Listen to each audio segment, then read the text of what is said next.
Magandang oras mga ka-TH, mga kababayan. Meron tayong isang napakagandang video dito dahil ito'y babala para sa mga gustong bumili ng mga murang gold bars ha.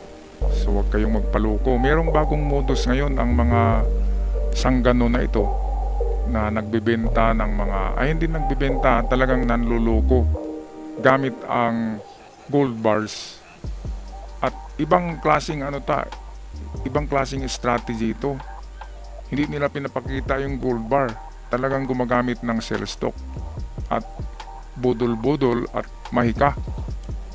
Kaya kahit ikaw ay isang profesional, isang matalinong tao, kapag magkipag-usap ka sa mga ito, ay talagang maluloko ka. So ito ang video courtesy sa atin ni Emil Sumangil mismo, ang nag-imbestiga dito sa budulgang ng mga gold bars, kung saan iba talagang strategy ito, bagong-bago.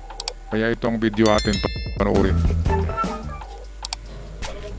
Dalawang vein killers sa FICA tibok sa magkaiwalay na operasyon ay sinagawa ng Criminal Investigation and Detection Unit Nueva Ecija, Provincial Field Unit o CIDG Nueva Ecija PFU. Nangulimbat daw ang mga ito ng higit kumulang 13 million pesos. Grabe. O ito, paano nga ba nabudol ng 13 million pesos ang isang negosyante ng dalawang faith healer or albularyo? Dalawa, nagkakuntsaba at niloko nila ang isang milyonaryo. Siyempre, bagong-bagong strategy ito eh.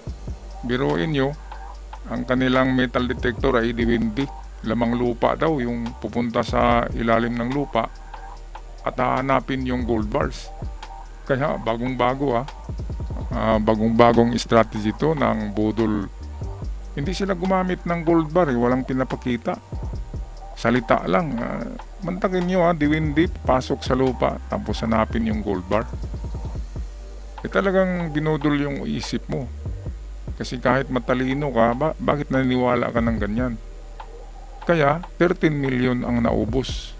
Nakuha nitong dalawang mandurugas gamit ang ating hinahanap na gold bars. Pinagpirahan nila ang Yamashita story yung kwento lamang ng gold bars ng Yamashita. Nagkapera tong dalawa, 13 million. O balik tayo sa balita ni Emil Sumangil. Pero paano nga ba nila natangay ang ganito kalaking halaga mula sa isang padre de pamilya sa Nueva Ecija? Simula yan, nung nagkasakit nga yung tiyahin ni Mrs. na taga Valenzuela na kailangan ng albularyo, nakilala lang namin kung gagamutin nga niya yung tiyahin ni Mrs. Pero itong si Renz na nagpapagaling ng sakit, nagpapasakit naman ng bulsa? Ayon kay Mario, nag-alok si Renz na maghukay sa kanilang likod bahay dahil So ito ay yung unang sample na ginawa nila. Sabi nila, maghukay tayo sa likod. Merong ginto. Nakita ko kasi may kaibigan ako na diwindi. Merong ginto. Kaya siyempre yung may-ari sabi, nasa likod lang talaga. So ibig sabihin safety. Safe yung paghukay kasi nasa loob ng kanyang bakuran. Kaya ito iniisa-isa siya paliit. Pakunti-kunti lang muna yung hingi, andin lumaki ng lumaki. At napakagaling ng psychology na ginamit nitong dalawang albularyo Grabe. Pinagsabihan ba naman yung mayaman na, oy sir, mamatay ka pala sa next week, kaya kailangan mong mag-alay ng ganito. Ganitong halaga, ialay mo sa mga diwindi. Kasi mamatay ka pala next week siyempre natakot yung milyonaryo, binigay yung pera. Kaya ito, panoorin natin paano binudol yung pera. Kunwari, sunugin daw binalot sa tela. Sinunog, pero yung pala pinalitan ng papilang. Nang matalikod siya, makatalikod. Talagang napakagaling na budol. So ito panoorin natin ng maigi ang bidyong ito. Hanggang sa pumunta nga dito yung albularyo, nagkwento siya sa mga buhay niya. Meron daw siyang hawak na gold bar. Tapos dyan sa likod bahay niyo, meron din. Matutulungan ko kayo na makuha yan. Sabi niya sa akin. Noong una raw wala namang balak si Mario na ipabungkal ang gintong sinasabi ni Renz. Pero nang may inalok daw si Renz na tila nagpabago sa kanyang isip, dito na raw siya unti-unti kumagat sa matatamis na salita ng albularyo. Eh, ang sabi niya, meron niya raw siyang Alaga. ng lupa na pwedeng kausapin yung Naku, bantay parang ng kwento, treasure parang dito kwento sa- ko yan eh, na dapat meron tayong mga diwindi na kaibigan para maghanap ng treasure. Eh, ganun din pala ang isip nitong albularyo na to eh. Eh, kaibigan niya yung tagabantay ng mga diwindi. Kaya naniwala naman yung ano ha. At pagdating ng pangalawang albularyo ay mas grabe. Sinabi ba naman na, ay may sakit ka pala sir. At kapag hindi ka nagbigay sa mga diwindi na yan ay mamamatay ka. Kaya, ayan, sobrang takot. Nakapag-release ng 13 million lahat. Pero sa huli nito ay, siyempre, huli yung mga mandarambong mga mandurugas na yan. O balik tayo sa video courtesy ng Resibo with Emil Sumangil. Pakiusap lang daw ng bantay, ipagawa namin Simbahan yung na naman. simbahan. Ibibigay daw sa amin yung treasure.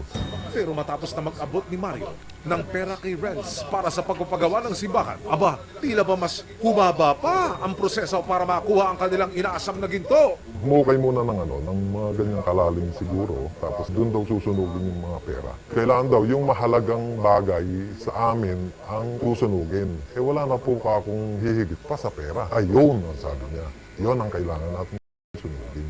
Naglabas kami ng 160,000, ibinalot niya doon sa puting face towel. Tapos, nung nakabalot na, pinakuha ko ng gasolina. Nung pagbalik Ayan, ko, oh, ang galing. binuhusan ng gasolina sa kasinundihan. Tama nga. Ang hindi galing, no? sigurado kung sinunod Binalot talaga sa o hindi. puting panyo. Kasi kung sunugin niya yung makikita yung pera, isayang yung pera, di ba? Kaya naghanda na yun, naggupit-gupit na yun ng dyaryo na parang pera tapos binalot sa pagtalikod ng may-ari, di ba? Pagtalikod ng negosyante kasi kukuha siya ng gasolina at lighter, ay pinalitan kagad yung balot. At ang sinunog ay hindi na yung pera. Yung pera nasa bulsa na ng albularyo. Ang galing talaga. Sobrang galing na magic at budol-budol pinagsama-sama eh. Grabe ang galing. Parang nag-switch lang ng ano eh. Talagang magician. Grabe. Bagong modus to ng mga gold scammer. Kaya kapag merong ganito na makausap nyo ay wag na kayong maniniwala.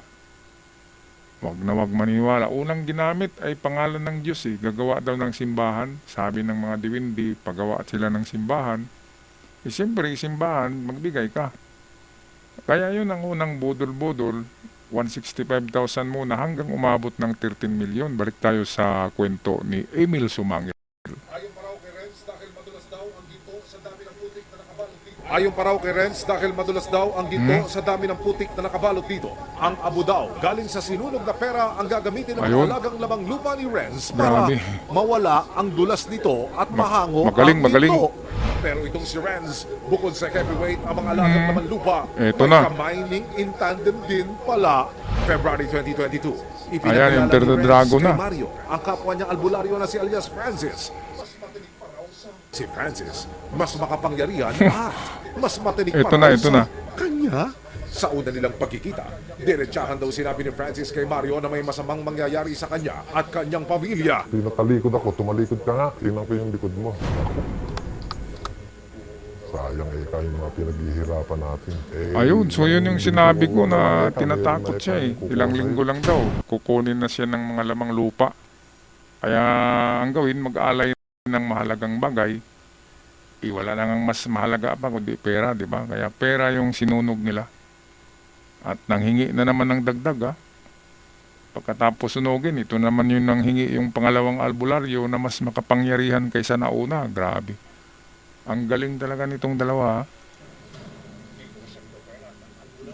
Ayan. Dito na siya inoferan ng albularyo ng iba't ibang anik-anik na magpoprotekta raw sa anik-anik, kanila. ha? Una na rito ang panyo. Doon niya kami pinabili ng panyo na sinulatan nila ng Latin. Isa sa mga modus, bebentahan ng mga suspect ang kanilang mga biktima ng panyulitong puti na ito.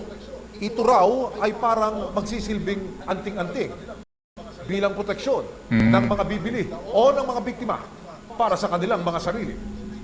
Binebentahan din daw ng mga suspect ang mga biktima ng litro-litrong tubig na hindi po bababa sa 100,000 piso ang halaga.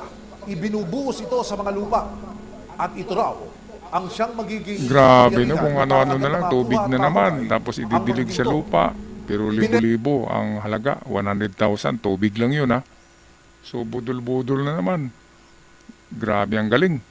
O patuloy tayo. Bentahan din daw ng mga suspect ang kanilang mga biktima ng botelyang mga Bentahan din daw ng mga suspect Pabango na ang naman, kanilang mga grabe, biktima pabango na naman, ng ha? botelyang mga pabangong gaya nito. Ang silbi, ito raw ang nagbibigay ng kapangyarihan sa espiritu at kaluluwa ng mga albularyo para maisakatuparan nila ng tama ayan, ang oh. pagukay Gold bar ni Emil gold Sumangil. bar. Oh. Ang galing ng paggagawa pero ang gaan-gaan, parang kahoy lang eh. Pero okay naman, maganda naman. Maraming salamat nga pala kay Emil Sumangil. Sana okay lang sa'yo na ginamit natin ng video mo for reaction.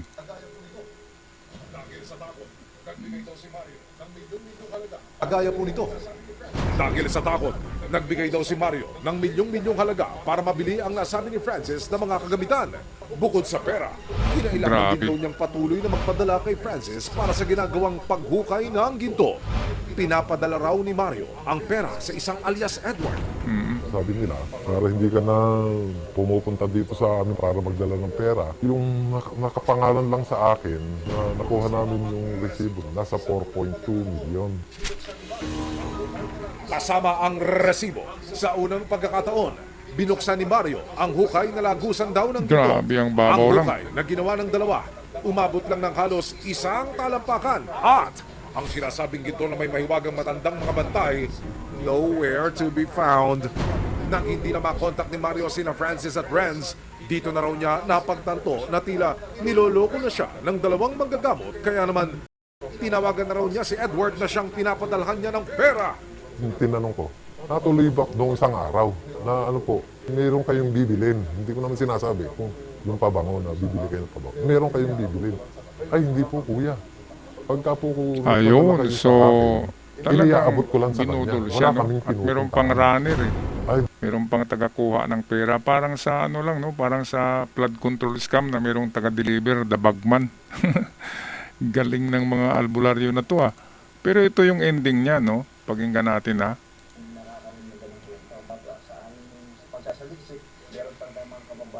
Hindi nakakarinig ng ganong kwento. But sa ayon sa pagsasaliksik, meron pa na tayong mga kababayan na naniniwala na makakakuha tayo ng mga gold bars. So kasaway palad, ang gayon, wala silang ibibigay na gold bars sa ating mga biktima. Kaabutan na ng pera, senyales para tuloy Ayan. na makahuli si Francis.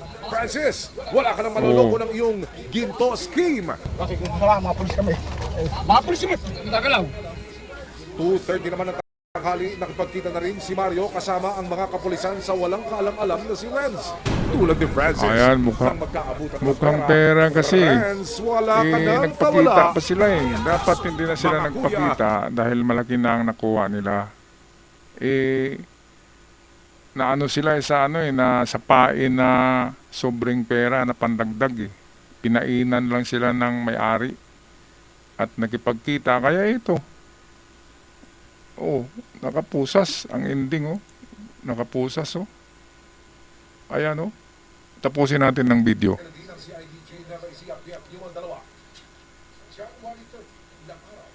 Kiliti ng CIDG Nueva Ecija PFU ang dalawa.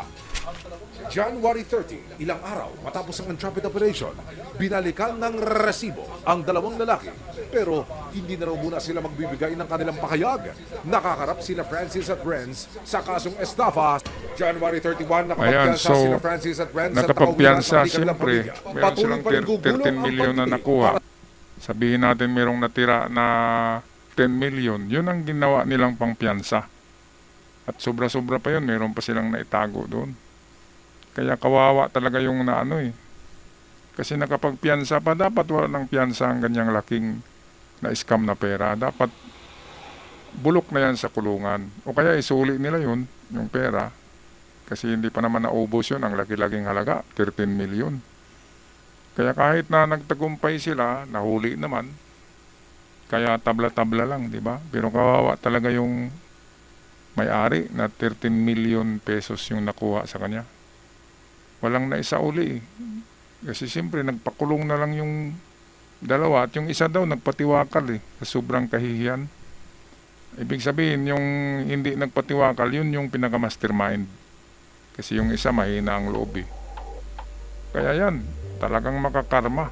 Ang ending ng mga gumagawa ng ganito ay ganito talaga ang ending niyan. Kulong. Kaya wag dapat pamarisan.